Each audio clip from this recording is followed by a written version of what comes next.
Salve, salve galera, mais uma vez aqui, ó. Me sinto mais leve agora. Eu me sinto mais leve agora.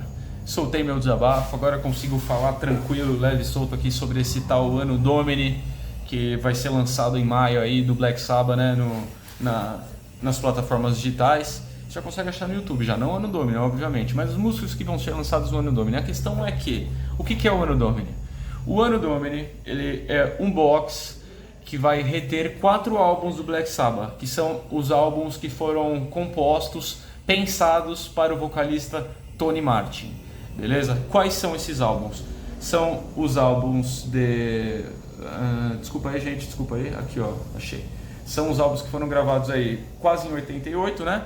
Que é o Headless Cross, tem o Tire, aí não vai ter o The Humanizer, porque o The Humanizer no meio do caminho foi gravado pelo Dio. Aí voltou aqui ó, Tony Martin. Aí ele gravou o Cross Purpose e vai ter mais um aqui, que é o Forbidden, né?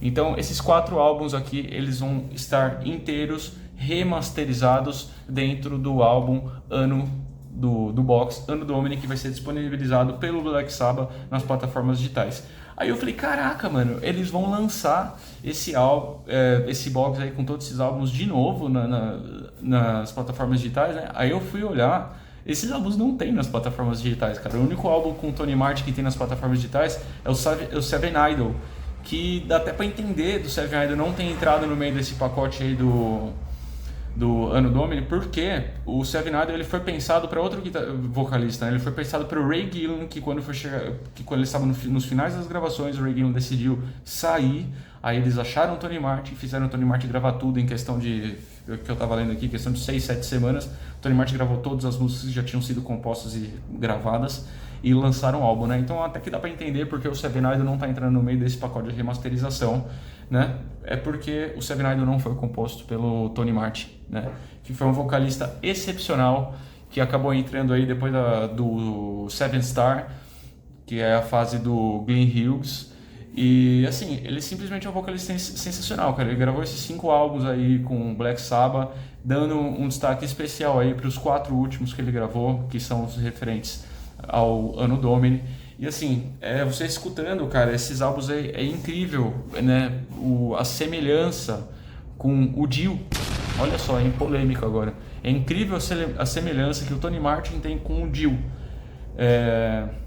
E não me entendam mal, né? Assim, é o que eu tava falando no último vídeo. É ruim tentar comparar um vocalista com outro, mas quando você escuta esses dois, principalmente lado a lado, que eu fiz isso aqui antes de gravar esse vídeo, é impossível você não notar uma semelhança, né? Assim, enquanto o Dio já estava cantando muito no Elf e no Rainbow, o Tony Martin estava aprendendo a cantar, né? Então até dá para entender por que o Tony Martin ele tem um pouquinho dessa levada que lembra o Dio. Porque talvez o Dio tenha sido uma grande inspiração para ele começar a cantar, né? E assim, você ouvindo, eles têm os mesmos tipos de agudos, os mesmos tipos de composição, os mesmos tipos de drives, mas se você ouvir lado a lado, é nítido que o Dio acaba tendo muito mais potência vocal, porque todo mundo sabe quem que é o Dio, né? O Dio era um cara que não precisava gravar mais de 2 linhas de vocal, ele fazia uma e o negócio já botava para arrebentar, né? O Tony Martin já não é bem essa história, mas assim, é um belo de um vocalista com belas faixas de música, né? E se você é uma das pessoas que não gostam muito dessa fase, ou você fala que não gosta, mas na real, no fundo, você sabe que você nunca parou para ouvir, se permita pelo menos ouvir as faixas de abertura. Ouve as faixas de abertura, que são as 2 músicas que já estão disponíveis nas redes sociais, nas plataformas digitais, né? Quais são essas músicas? É a música Headless Cross e é a música de abertura do Tire, que... porra, meu... Esqueci o nome dela agora, deixa eu pegar aqui. Que é a música de abertura do Tire, que é a música Anno Mundi, né? Que é a música Anno Mundi. E assim, são sensacionais. E ouça mais músicas desses álbuns também, porque assim, os álbuns são carregados de riffs pesadaços de guitarra, são carregados de linhas épicas de voz, né? E a primeira coisa que eu fiquei impressionado assim, escutando esses álbuns assim, reescutando agora para gravar esse vídeo, para dar aquela refrescada na memória, é enquanto o Tony Iommi ele tava tocando muito nessa época, né? Assim, sinceramente, tiveram algumas músicas assim que ouvindo, eu fiquei me perguntando se realmente era o Tony Iommi que estava fazendo o solo ali. Uma sonoridade totalmente diferente, uma velocidade que a gente não via, soltando muitos harmônicos que até mais modernos, assim, né? Que a gente não via nas épocas anteriores a esta, dentro do Black Sabbath. E assim, eu fiquei, olha, bem feliz com o que eu ouvi assim do Tony Iommi agora, né? Assim, óbvio que o cara é o mestre da guitarra, o mestre do riff, mas fazendo o solo do jeito que ele tá fazendo nesses álbuns aqui, eu sinceramente não tinha visto em nenhuma outra fase do Black Sabbath.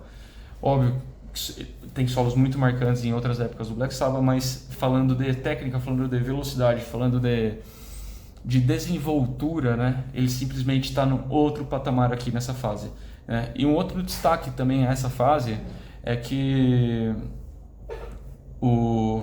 desses 4 álbuns aí gravados com o Tony Martin, né, compostos para eles, os 2 primeiros e o último, né, sendo o Headless Cross, o Tire e o Forbidden, eles foram gravados com o grandiosíssimo Cozy Powell na bateria, né? E assim, Cozy Powell é um belo de um baterista, e eu sinceramente desses 4 álbuns, esses 3 foram os que eu mais gostei. Depois que eu fui ver na Capivara aqui, que eu vi que é o Cozy Powell na bateria desses álbuns, né? E assim, a diferença de bateria para mim, pelo menos, fica bem nítido nesses álbuns, porque, meu, é muito pulso, cara, é muito pra cima, é muita virada, é muita técnica, acaba dando um outro ar pra bateria e para as músicas como um todo, né? Em relação a baixista, eu não senti nenhuma grande linha de baixo, assim, né? Tanto que para cada um desses álbuns que a gente tá falando tem um baixista diferente. Só no Tire e no Forbidden que eles compartilham do mesmo baixista, que é o Neil Murray, que era do Whitesnake, né? São linhas de baixo bem simples, que mais fazem acompanhamento do que trabalho de criação mesmo e direção musical ali dentro da música.